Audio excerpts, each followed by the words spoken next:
We want to talk about business insights applicable to your industry. He said, well, Brandon, you don't know my industry.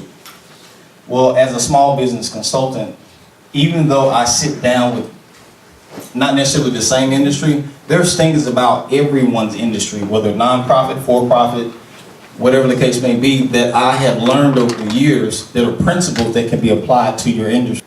As I stated before, my commitment to you is to make sure we provide tangible insights and tools that have the potential to increase your value to the market by at least 30% over the next 6 months.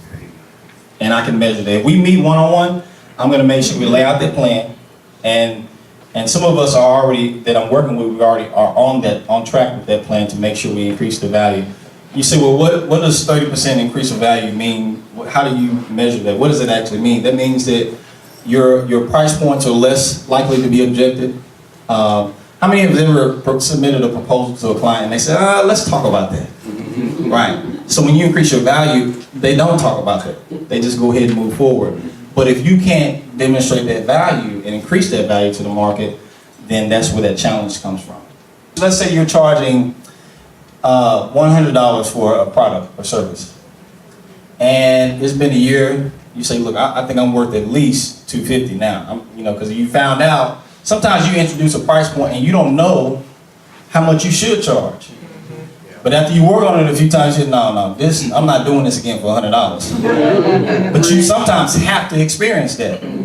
So then, this is how it goes. So when you introduce it to that 250 point, you went from 100 to 250. Here's how it goes. The market is going to first question it and say, oh, you going up on your prices, huh? What you offering now? Is it something new? Is it just now you changed up the font? What's different about it? They're going to question it, meaning they're not going to immediately convert and agree with that price point. Then from there, they're going to negotiate. You say, well, yeah, my price now is $250, but I'll tell you what I'll do for you. I'll do it for $200. Are you still profiting? Have you still improved? Yeah, because you were only charging $100 at first. So it goes from question to negotiate. And as long as you can deliver the value, now you say, here's the price point, transactions $250. Say, oh man, that's it. Well, there's a period of time that takes place before that actually happens. But anytime you increase your price point and you enhance your services, it's going to go through those phases: question, negotiate, and then accept. Does that make sense?